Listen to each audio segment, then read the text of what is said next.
Brother Mike, ako po, 1996, isa po ako simpleng attender lang po dyan sa gilid po ninyo. Every Saturday po, nandiyan po kami mag-ina, lagi po nakikinig sa Luneta. Kahit saan po kayo pumunta, nandun po kami. Ang aking pong nasilayan sa inyong choir, ang aking gwapong asawa po sa tabi ko. Talagang Brother Mike, wala pa po kami 1 year. Hindi ko na po siya pinakawalan. Kumbaga, pinikot ko na po siya para hindi na po siya makawala po sa akin. Ngayon po, Brother Mike, may 4 po kaming anak. Sa awa po ng Diyos, Brother Mike, may nakapagsabi po sa amin, Edgar, paano mo mapag-aaral mapagtatapos ang iyong anak? Sabi niya po. Sa akin po natandaan, hindi niya po pala ito narinig. Sa awa po ng Diyos, Brother Mike, 2 na po ang nakatapos sa aking anak. Ngayon po, ang pangatlo ko po nag-aaral sa UP Manila bilang full scholar ng bayan. At ang bunso ko po ngayon sa second year college, civil engineering. Lord, maraming salamat po sa patuloy na pagpapalang ginawa niyo sa amin, na alam po namin araw-araw po na kami ginagabayan at iniingatan po sa punang aking mamahal sa buhay. Nasunugan po kami way back 2013, naubos po ang aming kabuhayan, wala pong natira kundi ang aming suot na damit. At ngayon po, 3 palapag po ang aming bahay sa awat sa habag ng Panginoon. Sabi nga po ng aking namayapang biyanan, alam ko si Edgar, malaki ang kamay ng kanyang pinagkukunan kaya hindi ko siya iniintindi ang aking nanay kulit, ang aking biyanan. Kaya Panginoon, maraming salamat po sa patuloy na pag-iingat. Sabi ko nga po, Brother Mike, sa aking asawa, maglingkod ka lang dyan at gumawa ka ng mga kanta. Alam po, hindi nyo kami pababayaan hanggang sa makatapos po ang aking mga anak at patuloy niyong biyayaan po siya na makatapos at maging isang ganap na doktor para makatulong po sa marami po.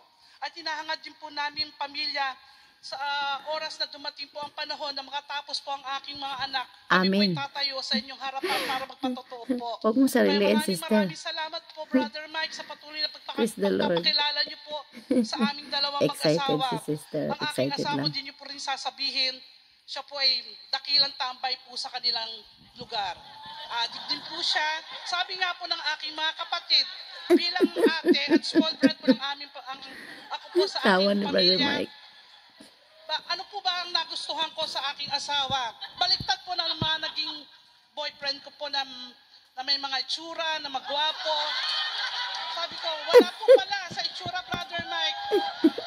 Pag binigay sa iyo ng Panginoon at sa lingkod ng Panginoon, kahit sino pa na maging hadlang at maging sibat, nakahadlang sa iyo talaga ibibigay po sa akin. Kaya sa patuloy na biyaya hanggang ngayon po, Brother Mike, hindi po kami nakakalimot na ibahagi ang iyong pagpapala. Kung kami man ay meron po, Brother Mike, kami po binabahagi din po namin sa iba sa tulong at mga tinuturo niyo po sa amin, lalo po Brother Mike, sa aking trabaho, na lagi po ako, pag nagsimula na po ang mga may events, ako po lagi ang kinukuha para magdasal na magsimula. Lagi po tinataas ang pangalan ni El Shaddai. Kahit saan po ako pumunta, yan po lagi ang aking sinasambit ang pangalan ni El Shaddai. Na minsan tinatanong po nila kung ano daw po ang El Shaddai. Sabi ko, God is God Almighty, na wala pong ibang makakahadlang sa akin. Maraming salamat po, Brother Mike, sa lingkod na inyong pinakilala po sa akin ngayon. God be the glory in Jesus' name. And amen. Praise the Lord. Amen. Natuwa si Brother Mike. May bahay po ni Brother Hernanglin. Lapit pa po kayo dito. Ayan. Malayo po eh. Ayan po. Nagkakilala po kami ni Brother Hernan. Sa isa po dito po sa gawain ng Panginoon. May nag-akay po sa akin, isa pong kita ko. Nawala na po siya ngayon, nandun sa ibang bansa at pinagpala na rin po. Dati po, umating po kami sa PICC. Mayroon po dati po banner para pumahanap natin ang bawat isa. Para po sama-sama. Yun po ang dati po doon sa lugar ng PICC. Doon po nagsimula po ang aming love story ni Brother Hernan. Ayan po. Nakita ko po siya doon at naging choir na rin po ako ng Pasay At siya po yung trainer namin. Mm. Ayan po. Sa madaling salita po, natawa po si Brother. Lapit po. At yun po, sabi po ng aking pamilya, nung nakilala ko po siya, sabi niya, sino yung lalaking yan? Masama po ang tingin sa kanya. Ngayon po, ako po yung nagkagusto sa kay Brother Hernan. Sa tuwing po umaawit si Brother Hernan, kinikilig po ako. Even po. Hindi ko po mawari na talaga po yung kilig ko kay Brother Hernan. Ayun po, hanggang po, gumawa po ako ng paraan. Kasi dati po siya, sabi po ng mga kasama ko, may gusto po sa akin. Mm. Pero hindi po nagtapat si Brother Hernan dahil alam niya po, busted na po agad siya. Kaya po, nung time po na yon, ako po yung nagkagusto sa kay Brother Hernan. Ako na rin po yung gumawa ng paraan para po siya manligaw sa akin. Amen po. At yun nga po, kami po, sinagot na po at niligawan po ako ni Brother Hernan. Ipinakilala ko na po siya sa side po ng mama ko, sa tita ko. Pinakilala ko siya po na boyfriend. Ang sabi po ng aking tita, tinitigan po siya mula ulo hanggang paa. Ang sabi po ng tita ko, tinawag po ako, Diyos ko naman, bakit naman siya pa? Foreigner pala ang boyfriend mo. Ang dami niyan sa probinsya natin. Dapat doon ka na lang kumuha. Ganun po ang sabi ng aking pamilya. Pero salamat po sa Lord, nakita po nila yung ugali ni Brother Hernan na talaga pong tahimik, mabait. Kaya hanggang po, minahal na rin po siya ng aking pamilya. At salamat po sa Panginoon dahil po kami po ikinasal, nagkaroon po ako na kami pong anak. 5 po ang anak namin ngayon, puro lalaki. Ganun po kadami ang biyaya sa amin ng Diyos. At yun po, ang isa ko pong, una ko po palang patotoo dito, 2009. Kung sino po yung nakaalala, nabitbit ko po yung baby. Na pinanganak ko po siya, 1 week pa lamang po, nilagnat na po yung bata at tinakbo namin po siya sa ospital. Ang finding po ng doktor is sepsis, bacteria po sa dugo. Hallelujah. Na pwede po anytime patayin yung bata. Ngayon po, nakikita po namin ni Brother Hernan yung bata na marami pong aparato, umiiyak po ako bilang isang nanay. Ngayon po, nanalangin po kami mag-asawa. Sabi po ni Brother Hernan, ibigay na natin sa Lord yan. Kaya sabi po ni Brother Hernan, sa Panginoon, kung hindi para sa amin yan, kunin mo na, wag mo nang pahirapan. Kaya po, sabi ko hindi. Nasaktan po ako, hindi ko po kaya. Sa totoo lamang po, nawalan po talaga siya ng heartbeat ng 40 minutes na hindi po kaya tanggapin ng isang nanay. Tapos po, doon po, nung hindi po nire-revive po siya ng doktor, hindi na po kaya, hindi po nagre-response yung bata. Iyak po ako ng iyak, doon po ako sumigaw sa Panginoon na Lord, ikaw si El Shaddai na nagbibigay ng buhay. Amen. Buhayin mo muli ang anak ko. Magpapatutuo ako sa Ambel. Ora mismo, dadalhin ko yung batang yan. Praise the Lord. After po ng 40 minutes, huminga po yung bata. Praise God. At ngayon po, ang sabi po ng doktor, ayaw po kami palapasin. Sabi po ng doktor, 2 lang ang mangyayari sa anak nyo. Pag ganyan ang sakit. Pwedeng special child, matalino. Ang sagot ko po, matalino ang anak ko. Amen. Kaya salamat sa Lord. Ngayon po, 14 years old na po siya. At umaawit na rin po sila dito. Ilang beses na rin po magkapatid. At ngayon po, mga awit, matalino, talented, at manunugtog na rin po siya sa aming lugar. Purihin ang Diyos at salamat sa Panginoon. Sasamantalihin kayo ng pagkakataon po. Maraming salamat po, Panginoon, Yahweh El Shaddai. Kung naalala niyo po, mayroon pong tubig yan dyan dati, dito sa gilid po. Ang sabi po ni Brother Mike, maghagis kayo ng barya. Naghagis po ako ng barya. Pero po nag-wish po ako kay Lord at nag-pray. Lord, itong paghagis ko, tatayo ako dito sa stage na answered prayer na po ako. At totoo po, answered prayer po ako kasi po kami dati wala po kaming bahay, wala po kaming sasakyan.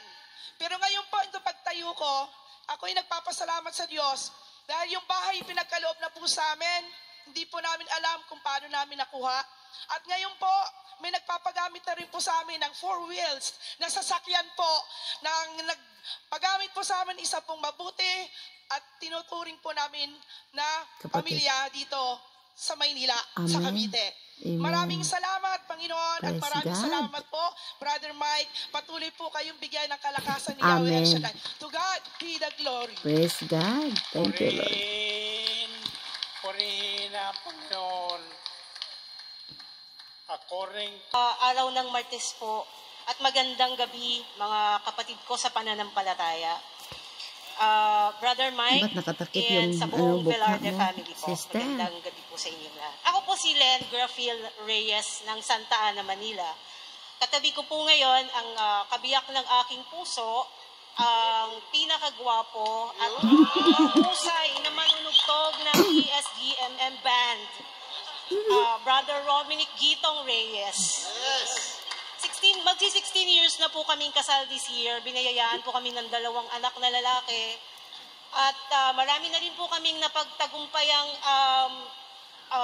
problema sa aming buhay. Ang una po naming pagsubok na experience is yung mawala po yung una naming anak na lalaki. Totoo pong bilang isang magulang, lalo na bilang isang ina, napakasakit mawala ng isang anak. Lalo na una pa ito. Pero salamat kay Lord dahil binigyan niya kami ng pagkakataong tanggapin ang mga bagay na hindi namin kayang solusyonan sa buhay. Pangalawang pagsubok po na dumating sa amin, 2 taon na po ang nakakalipas, simula po nung naoperahan po ang aming anak. 2 beses po siya naoperahan sa spine, nagkaroon po siya ng tubig sa buto, at kailangan po niyang operahan ng 2 beses. Yung una po, para malaman kung saan ang gagaling yung nanang umaakyat sa kanyang spine. Pangalawa naman po, para malaman ng mga doktor kung anong klaseng gamot ang pwedeng solusyon magpagaling sa kanya. 2 po ang pwedeng mangyari nung mga panahon na yon. Una, hindi na po siya makakalakad kapag hindi po nasolusyonan. Pangalawa, pwede po siyang magkaroon ng sakit sa pag-ihi, hindi niya po pwedeng makontrol. Pero ang galing po ni Yahweh El Shaddai, dahil simula pa lang pagpasok namin ng ospital hanggang paglabas, hindi niya kami pinabayaan. At that time po, nagkaroon din po ng COVID yung anak ko. Napakasakit po sa akin. Medyo hindi na po ako makapag-isip ng tama dahil nasa loob ka ng ospital, nakikita mo yung anak mo, nakaratay, naghihirap, iniisip mo pa yung bayarin mo ng bill sa ospital. Pero again, napakabuti ni Yahweh El Shaddai, binigyan niya kami ng maraming paraan para mapagtagumpayan itong pagsubok na binigay niya sa amin. Kagaya po ng kanta o kinanta kanina na Empower Me, kapangyarihan ang ibinigay niya sa amin ulit ng kapangyarihan ang ibinigay niya sa amin para mapagtagumpayan at Pagsubok. Amen. at ma-accept namin kung ano man yung mga bagay na hindi namin kayang solusyonan. Again, salamat po, Yahweh El Shaddai. To God be the highest glory. purihin ang Panginoon. Ay according to yung Hingin ang kapangyarihan ng ating Panginoon sa Holy Spirit. Amen. Yes, to Lord. empower you. Amen. Tapos na tayo. Praise God. Praise God. Anong sigaw nyo? Lord, empower me. Lord, empower me. Lord, empower me. Lord, empower me. Amen. Lord, empower me. Amen. Thank you, thank you. Salamat sa Diyos. Salamat. Praise the Lord. Lord, empower us. Lord, empower me. Salamat po sa ating Panginoon sa katatapos lamang po ng gawain, banal na gawain sa lugar po ng Ambel. At ayan po ang aming mahal na punong lingkod na si Brother Mike na sa kabila po ng kanyang in Jesus name yung kanyang pagsasalita na nandyan pa rin siya, hindi naging hadlang upang patuloy na maglingkod. Kaya Lord, maraming salamat na ang aming mga napunong lingkod ay patuloy mo siyang pagpalain. Bigyan pa po niyo siya ng mahabang buhay at kalakasan, kalusugan, kagalingan sa kanyang pananalita. At alam po na si Brother Mike ay biyaya po ng marami. Isa na po ako dyan na bunga sa kanyang pagtanggap sa iyo, Panginoon, sa iyong salita, Lord, sa iyo, sa paglilingkod po sa inyo, Panginoon. Kaya napakarami po na mga prayer partners na pinagpala mo po at pinahayo mo sa lahat ng sulok ng mundo. Dahil sa ministeryo ng ito, dahil sa ministeryo ng El Shaddai, ayan, Sister Grace ng London chapter. Praise the Lord.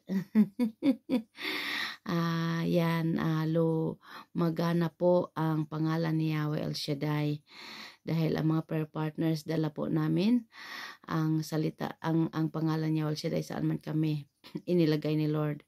Tulad ako, nandito sa United Kingdom, ay sa biyaya ng Panginoon, sa pribileyo niya, ay nagpapasalamat po ako ng lubos dahil binigyan po ako ng pribileyo na makapaglingkod po sa kanyang ubasan.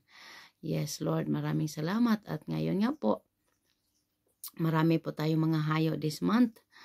So, this coming Saturday, ang anniversary naman po ay doon naman po sa Gloucestershire. Yeah, last Saturday ang Sheffield gawain, this coming Saturday Gloucestershire, at sa susunod na Sabado ay sa Bristol naman ng United Kingdom.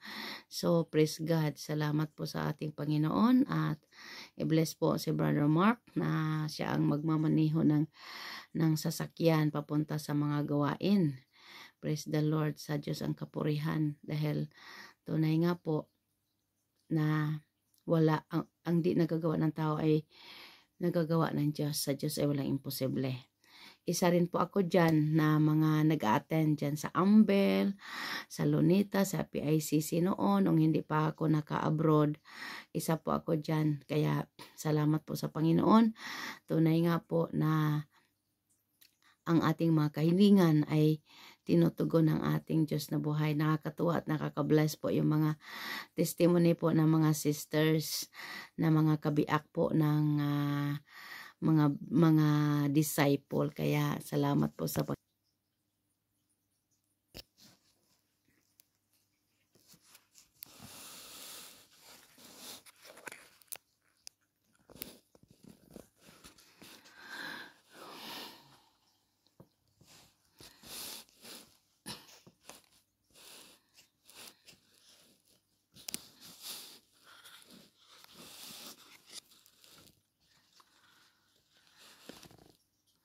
God is so good. God is so good. God is so good. Is so good to us. God is so good. God is so good.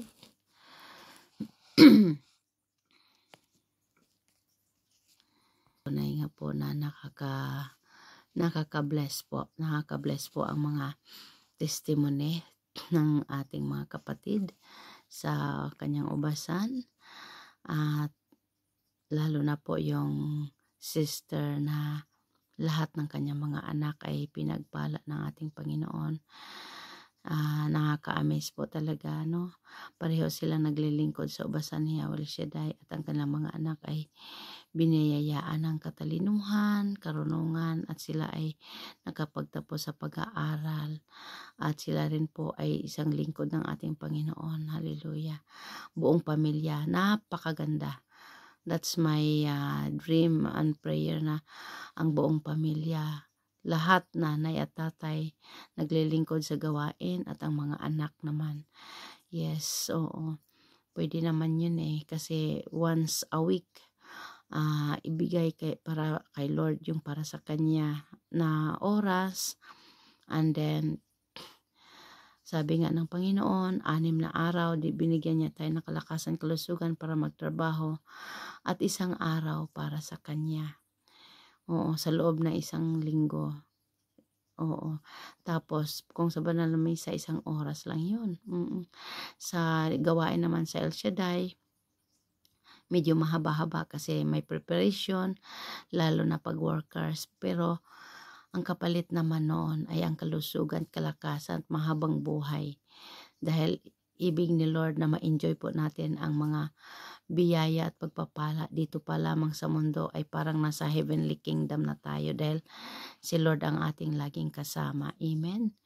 Kaya salamat at sa lahat ng mga manonood ng aking video. Di ko man kayo kilala, mga kapatid, mga kababayan, mga kaibigan, sino man po kayo, pagpalain kayo ng ating Panginoon. Ano man po ang inyong makahilingan ay nakikiisa po ako. Kaya sabi nga, 1 + 1 = 3. Ikaw, ako at ang ating Panginoon equals 3. Power, power, power. Kaya kapag may power, may kapangyarihan at katugunan ng ating mga dalangin. Amen and amen. Thank you, Lord. Salamat po sa ngalan ng mga anak ng Espiritu Santo. Amen. God bless us all.